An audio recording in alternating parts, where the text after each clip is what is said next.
Cashflow Diary Podcast, episode 178. Welcome to yet another exciting episode of the Cashflow Diary Podcast, the podcast that teaches you insider tips, tactics, and strategies for creating leverage streams of cash flow into your life. Learn from top-performing entrepreneurs, business owners, investors, and thought leaders from across the globe as they share their secrets to success. Like what you learn on this and other Cashflow Diary podcast episodes? Go to learninvestingnow.com and sign up to receive powerful tips and information that will help you succeed as an entrepreneur and investor. Now, here's your host, investor, entrepreneur, business owner, educator, speaker, author, and master facilitator of Robert Kiyosaki's cash flow game, Jay Massey. All right, ladies and gentlemen, welcome to another episode of the Cashflow Diary Podcast. I am your host, Jay Massey, and I'm glad that you are here today because, as you know, we from time to time have been able to wrangle some of the successful entrepreneurs who have made an appearance on one of our favorite shows, Shark Tank, and we've managed to do that again, which is kind of awesome. But most importantly, we're going to get to see something that is completely creative, done in a new fashion, and most importantly, you're going to learn something about some creative ways to make we were talking about $1 out of 15 cents. It is going to be fun as you continue to learn because today's guests have been able to do some things that, you know, you and I maybe have only thought of. And more importantly, if you are out there right now behind a cubicle thinking, man, I wish I had my idea, or I wish I could make something happen, I think you're going to find the inspiration that you're looking for today. Today's guests are none other than Kim, Kaupe, and Brittany Hodak. They are the co-founders of ZinePak. I don't know if you saw that particular episode, but we're going to find out. You're like, what's ZinePak, Jay? I know. We're going to tell you what that is in just a second. But here's the thing. What if you had an idea? Would you be brave enough to actually follow it through? And that's the thing that I want you to understand that's impressive about today's entrepreneurs. Keep this in mind. Today's entrepreneurs have been able to go out there and do something that very few people have done. They made it happen. Help me welcome Kim and Brittany. How are you ladies doing? Hi, we're doing great. Thanks so much for having us. Excellent. Glad that you guys are here. Now, this being your first time here on the show, I ask a very similar question, and I love the fact that you call your following, we'll call them customers or super fans, because I tend to think of today's entrepreneurs a lot like yesterday's superheroes. So when you're talking, Wonder Woman, Black Widow, Spider-Man, Superman, etc., because I think we do similar things. We occasionally get dressed up. We think we put on, capes and masks and save people from themselves, and we go out there and do great things in the marketplace using our special gifts and talents.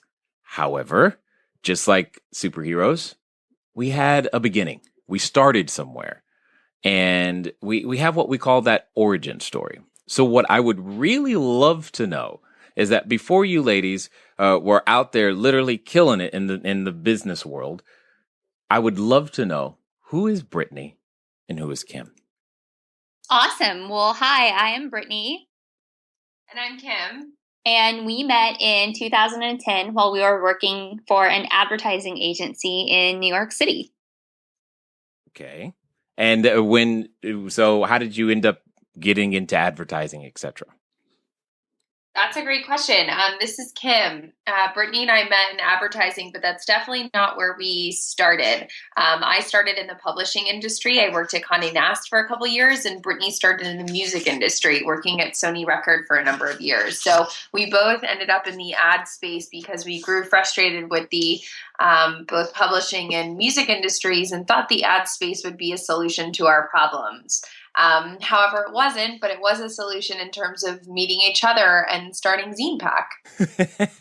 Yeah, I like that. We always start with something that we think is going to work out, and then we find out later after we get something started. So tell us a little bit, because I'm guessing that there's at least one person wondering what a ZinePak is. Well, to that one person. Exactly, to that only one. A ZinePak is a package that's put together for a super fan. And that could be a super fan of a sports team, of a movie property, or of a musician. And what we do is partner with all of those entertainers and properties to help make really cool stuff for their fans. So we'll create a custom magazine or coffee table book or ticketing experience and make really neat collectible merchandise and package it all up together in one package called the ZinePak. Interesting. So let's take me for example. Let's say there's at least one fan listening today, and I wanted to give them what would I give them? What would they get with the cash flow diary on it? What would they receive, or what are the options? How does that work? Yeah, there's a lot of possibilities, Jay. I mean, it really would dive into, what the cash flow experience was all about and what that super fan really wanted to know. Maybe it would be background on you and where you started and how, what entrepreneurs inspire you and kind of the meaning behind the cash flow diaries. Or maybe it's something about experiencing the cash flow diaries by seeing past entrepreneurs and diving deeper into their stories and where they've been.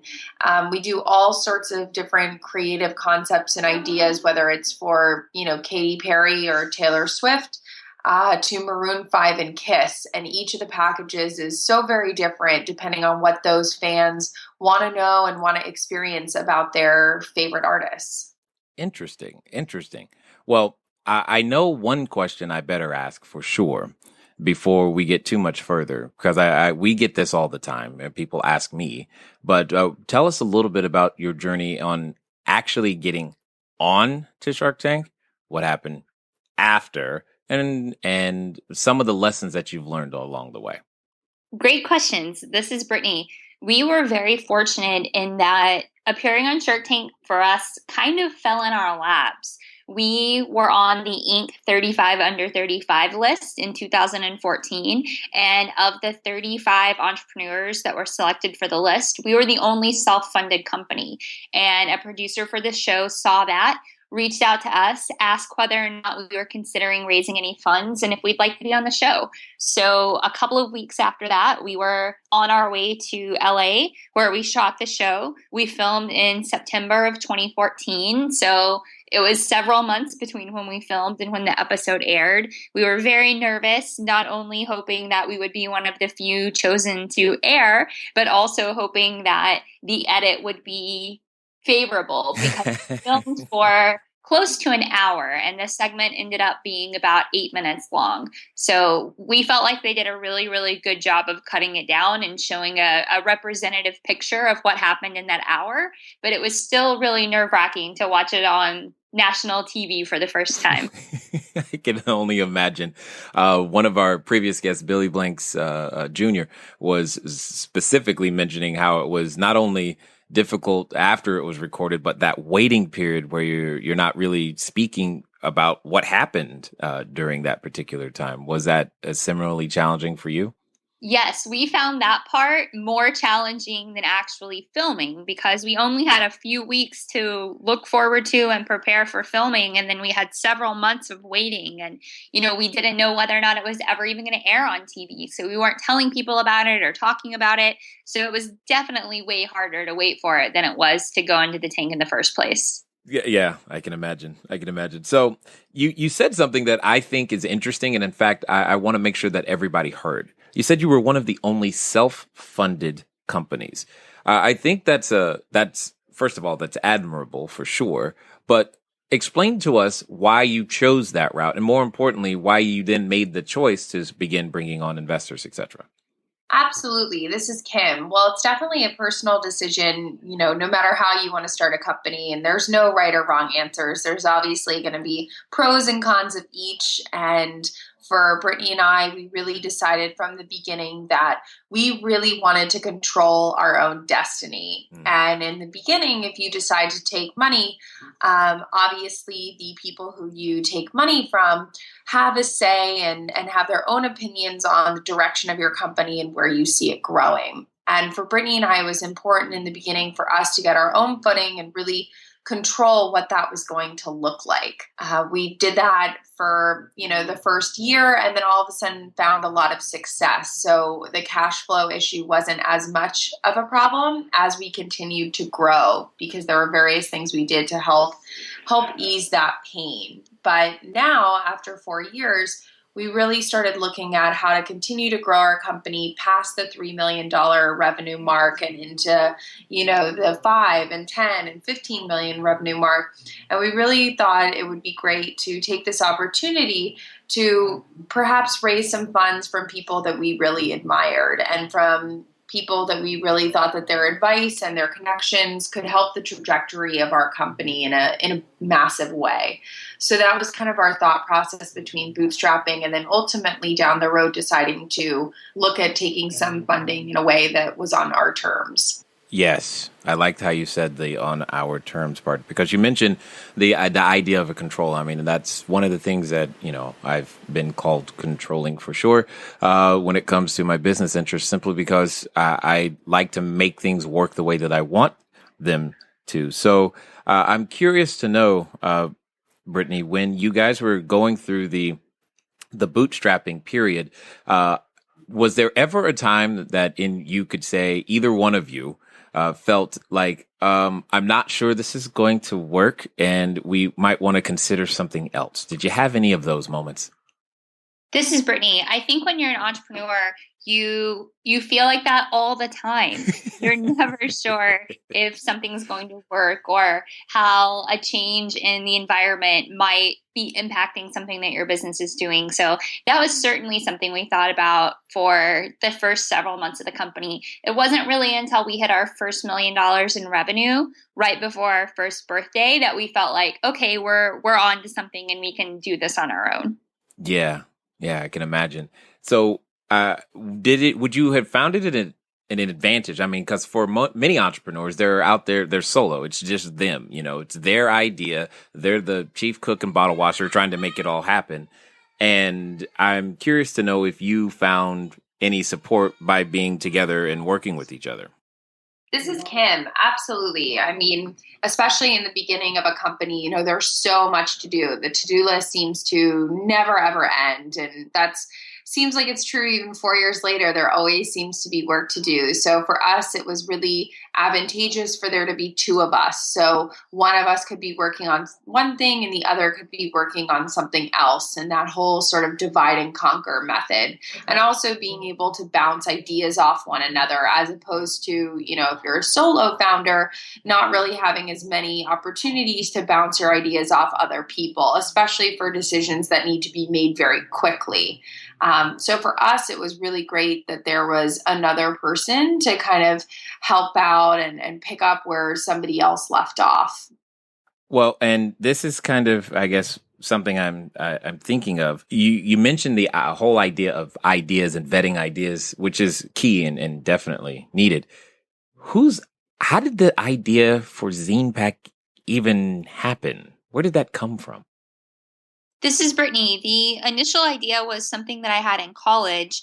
I was a college rep for one of the big music distribution companies, and all of the conference calls that we would have every couple of weeks were talking about how consumers weren't buying physical music anymore. This was in the early 2000s, so, iTunes hadn't really taken a strong hold yet. It was still very like, oh, people are stealing music on Napster. What do we do? And I thought the solution was pretty simple, to just make a product that was really cool that couldn't be downloaded. And if digital music was inferior to physical music, fans would want to go buy it in a physical configuration. So that was really the impetus for the product idea that became ZinePak. Interesting. Now, at that moment, you both mentioned now you were working at other companies. When you have to have that, what I call the superhero moment. It's the moment you say, you know what, I'm going to go out on my own. I'm going to go out there and put on my own cape and my own uniform and make something of this idea. Typically, though, an individual experiences a little bit of trepidation, challenge, some more emotions. And I'm curious about that superhero moment for each of you, because you each had to make that decision, and how you were able to get yourself in the right mindset to do it and keep pushing forward.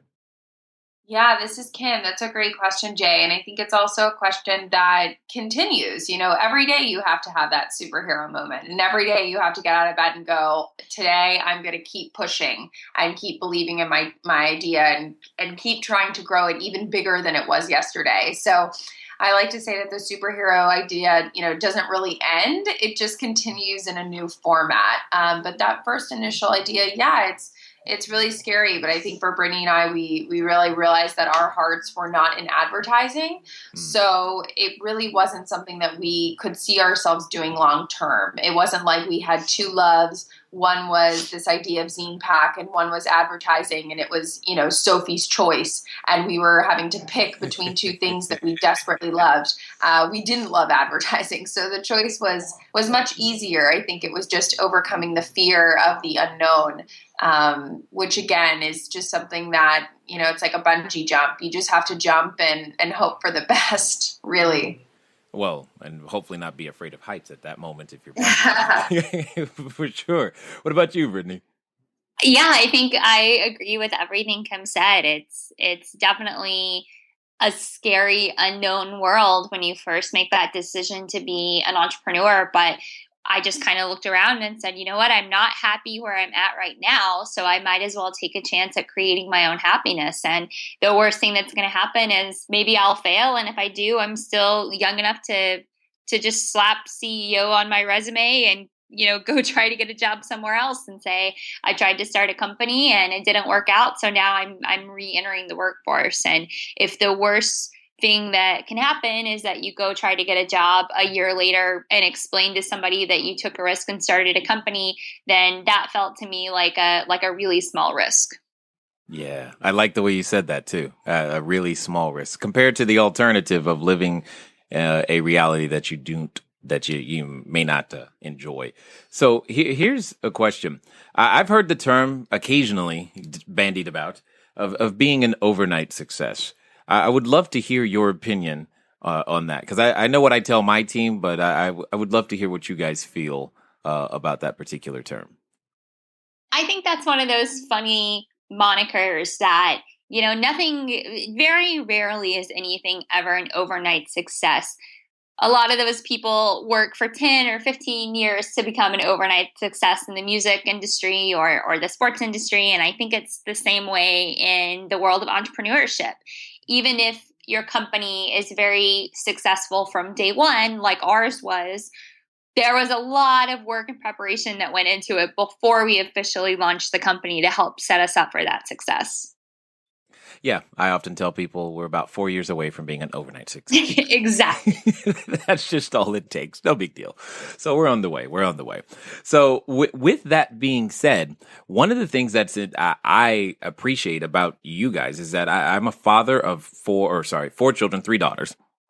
And my oldest has started her own little online business, but I think there needs to be more female entrepreneurs. I'm assuming you agree, but I also believe that women in business have a unique advantage, especially when it comes to team-oriented businesses, because you guys know how to build teams, in my opinion, significantly better than most men, simply because you just get the relationship thing.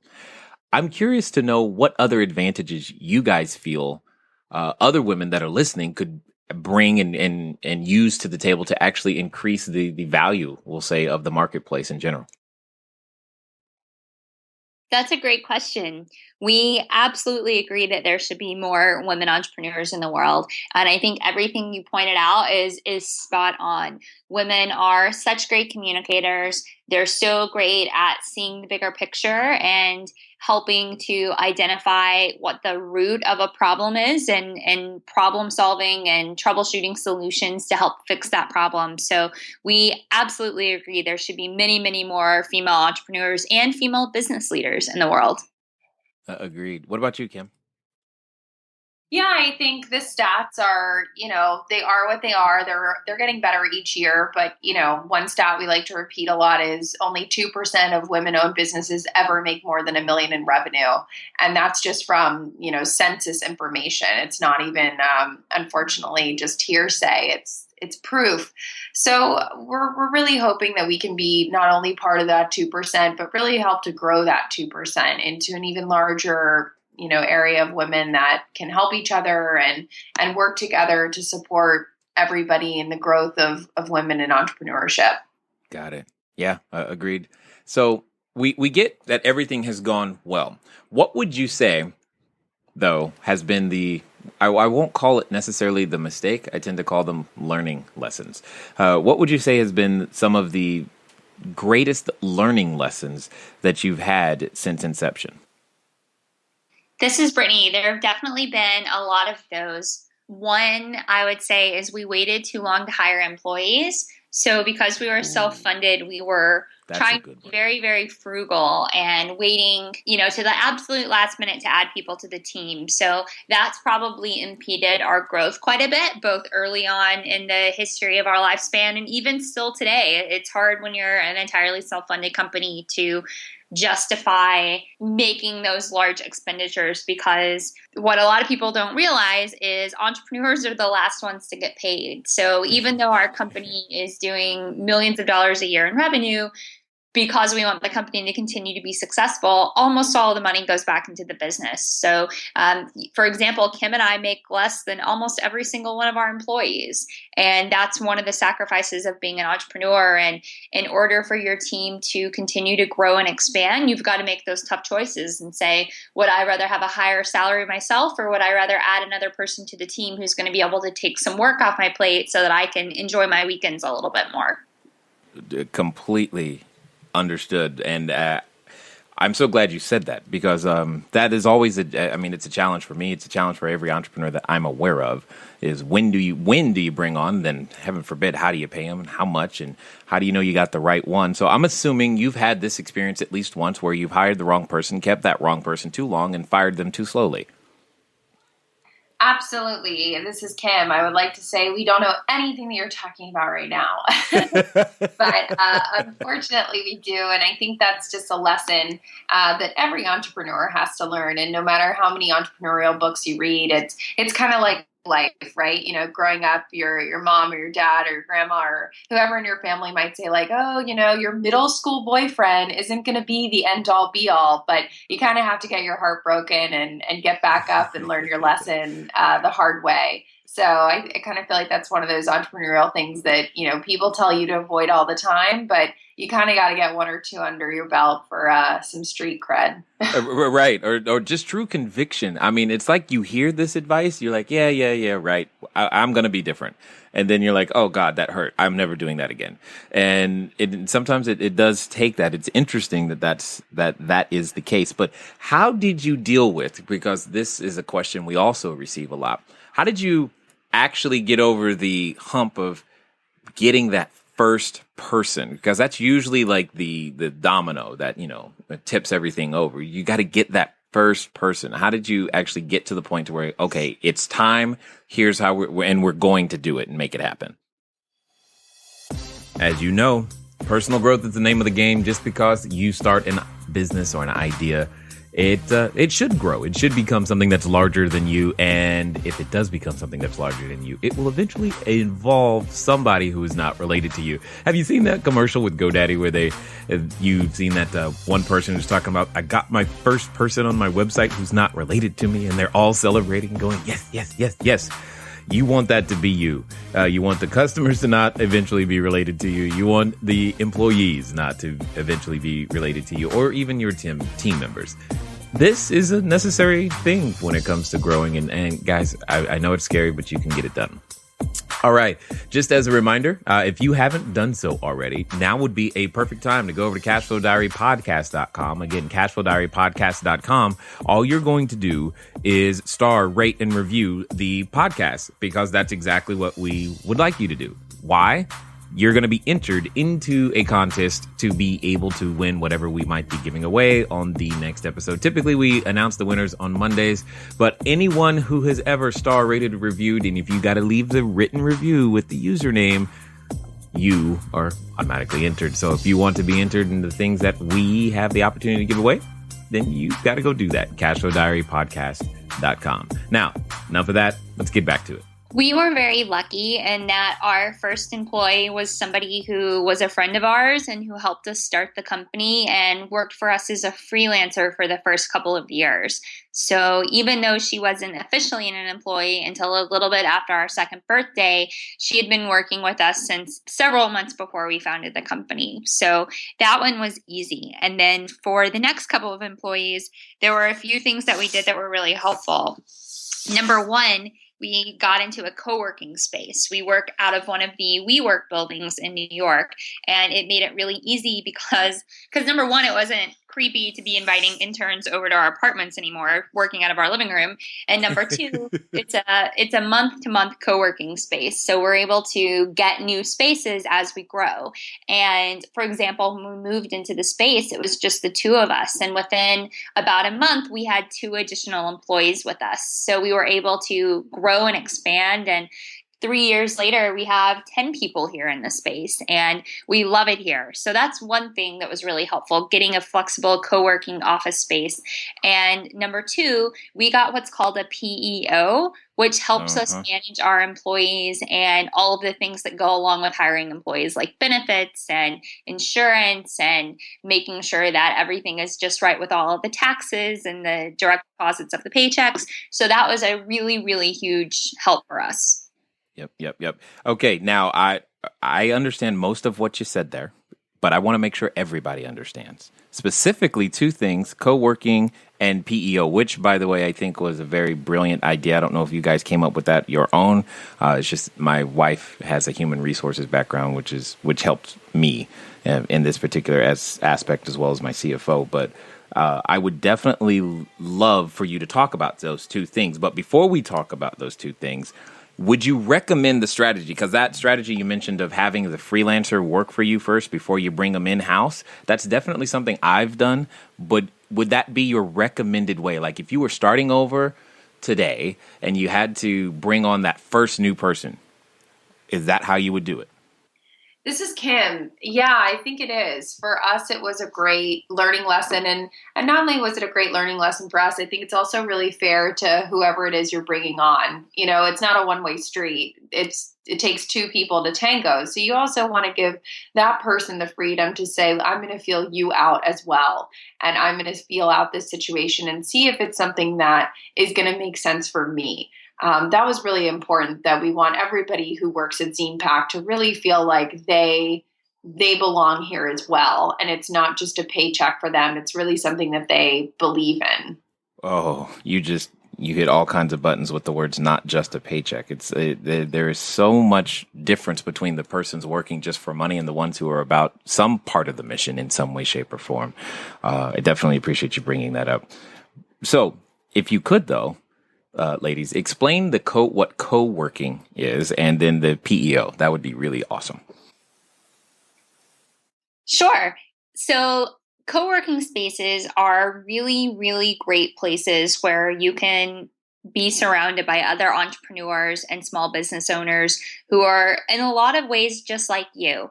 And there are a lot of different types of co-working spaces, and some of them it's just an open area with a table where you rent a desk or a space. Some of them are by the hour, some are by the day, some are longer term. And then other co-working spaces are a little bit more like a group office environment. So you can have your own dedicated space that locks and closes and is your own, but it's on a floor with 50 or 60 or more people who are also running their own little companies out of the space. So we found a co-working space called WeWork, and WeWork is a startup in its own right. The company was founded in 2011. Mind you, it's a startup that's been valued at over $1 billion and is the fastest growing real estate owner in Manhattan right now. But it is a startup nonetheless. And it's a really fun collaborative co-working space because they really focus on people under the age of 40 who have exciting, cool businesses. So it's been a really great experience, not just because it's affordable and it's convenient. We never have to worry about if somebody's coming to change the toner in the copy machine, or if there's going to be toilet paper, or if there's going to be tea. Like that stuff all just magically happens, which is great. But WeWork also puts a really big premium on community building. So there are always really cool events going on. So we're always meeting new people. We're always going to do fun and exciting things. And for our employees, that's been a huge asset because in a lot of ways, it's not as if they have 10 coworkers. It's as if they have hundreds of coworkers, and they're able to do really fun things like go to summer camps and karaoke parties and Halloween parties. And it's just a lot of fun. Excellent. And for those of you wishing you were in Manhattan right now, just know that they are expanding over to the West Coast. They have some offices already up and functioning in the Hollywood area, and I believe Santa Monica, as well as some more in the LA proper are coming. So if I know some of you are wondering, hey, I'd like to go do that, because that's one of the reasons I go to Starbucks so much. I just don't want to be by myself. Yeah, and WeWork is actually all over the country. I think they're in about 15 cities now. So Chicago, Boston, Nashville, Atlanta, Dallas, Austin, they're all over the place and continuing to open new offices all the time. They're in a few foreign countries now as well. So the website is WeWork.com for anybody who wants to check it out. Excellent. And then Shar was the genius behind the PEO option. Yeah, the PEO option, this is Kim, was something that we really found to be a huge asset for us. Obviously, if you don't have an HR background, there's a ton of stuff that you have to keep in mind, from, healthcare for employees to workers' comp to COBRA. And not only is it something that is static that you need to know, it's often ever changing. There's always new laws being passed. There's always updates to statutes that are being passed. So it's something that you have to actively stay up on. And for us, a PEO made a lot of sense because it was a resource that we recognized that we needed. Brittany and I are big believers in finding people that are really good at what they do and letting them be really good at what they do. For us, it's not about, we'll learn how to use QuickBooks and be just as good as an accountant, because something that might take us 4 hours might take them 20 minutes. So it's like, no, let's let this person who's really good at accounting or really good at HR or really good at whatever it is they do, let's let them do their thing, because when they excel, we'll all excel. And for us, the PEO choice of TriNet was the perfect solution for us figuring out how to manage all of our new employees, how to bring them on with staying in code and obeying, obviously, all of the various human rights laws and workers' comp and all that sort of good stuff. Indeed. And you're bringing up so many other facets that it's like, but guys, I thought you had this, company over here, all these other things that go into just making ZinePak work, or any company work for that matter.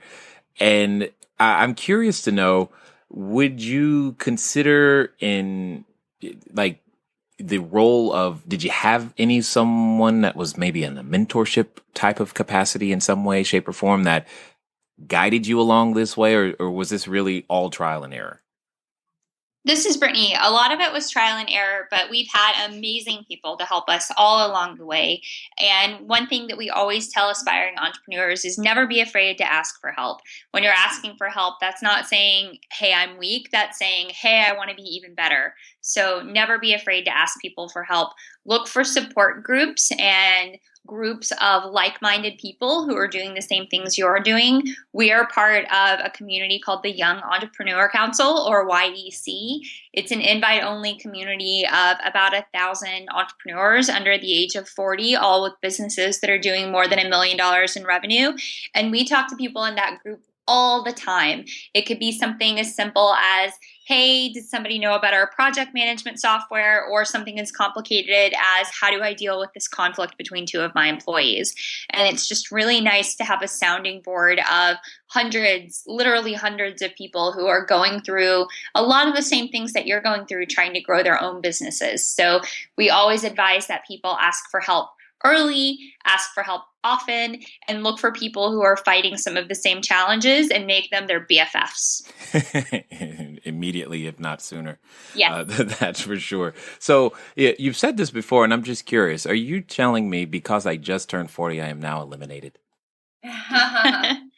Unfortunately, I don't think you qualify for YEC anymore, but there are amazing, amazing groups for every level of entrepreneurs. When we were just getting started, we were part of something called Count Me In, which is for female business owners who are doing less than $1 million a year of revenue.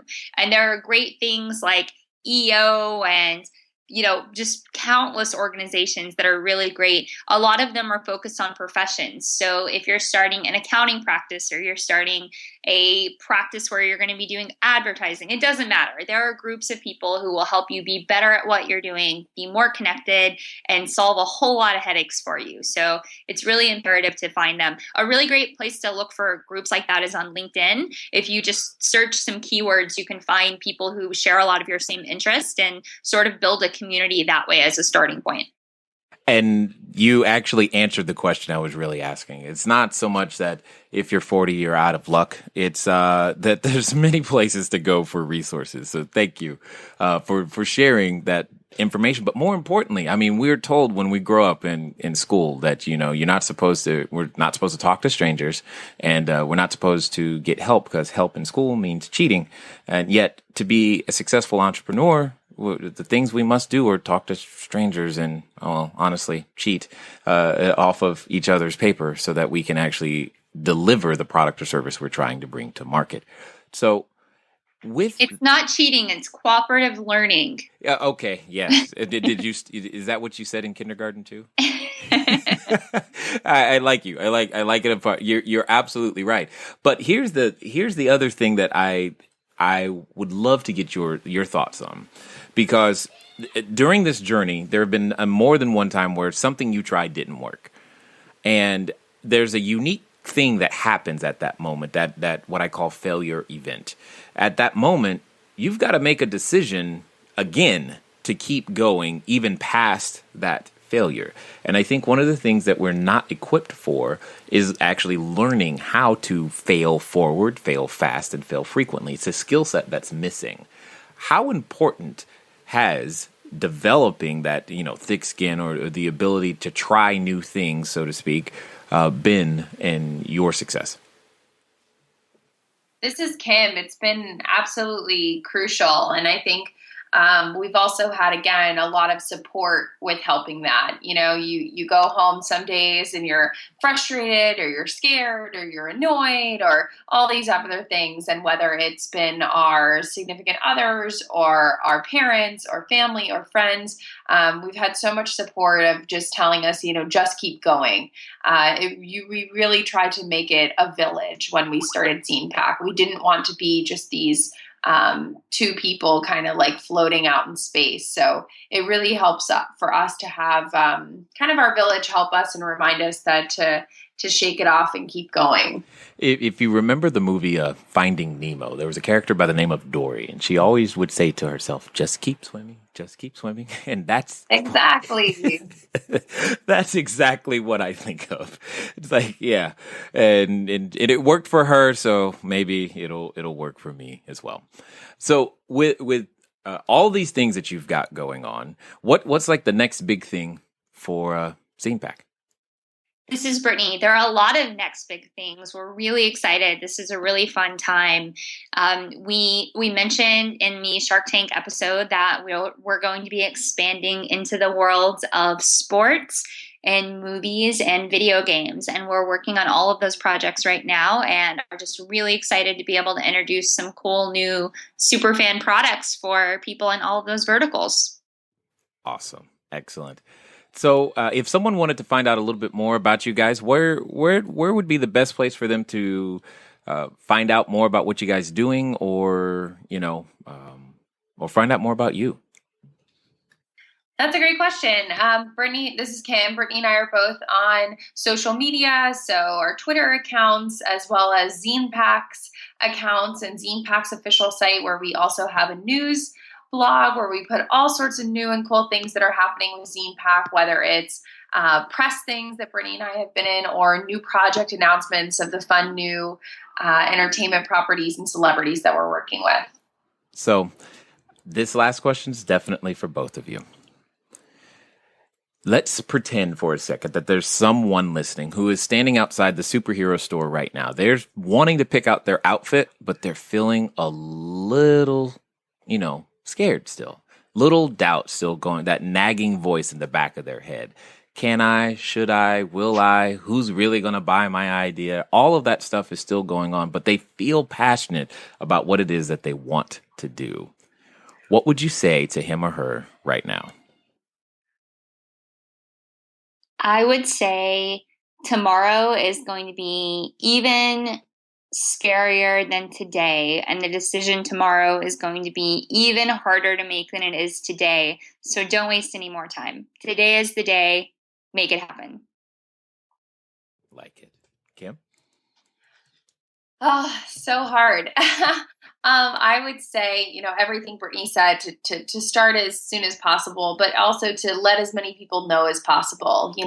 Let your friends know, let your family know, let your significant other know, and have them help you reach your goals. I think that kind of community accountability is really useful. Yeah. I like that one for sure. Community accountability plays a really big role. I call it trapping myself into being successful, because we all have that friend who will ask you, so how's that thing going? And they can't do that if you don't ask them or let them know what's going on. I definitely appreciate you ladies for taking the time to invest here with the Cashflow Diary. Absolutely. Thank you so much for inviting us to be on. Thank you so much. All right, ladies and gentlemen, you know what time it is. It's time for you to move at the speed of instruction. What does that mean from this episode? That probably means go out there. Tell somebody that you want to get something done. Pick out your superhero outfit. Pick out that business name. Get it started. For you real estate people, please go write an offer, because you've been thinking about it way too long. If you want to find out more, definitely go over to ZinePak.com, because I love all the things that we are collectively doing as entrepreneurs as we continue to take over the world in our own right. And if you want to possibly catch up with me, you probably should go over to WeWork. You might actually find me at one of those offices in the not too distant future.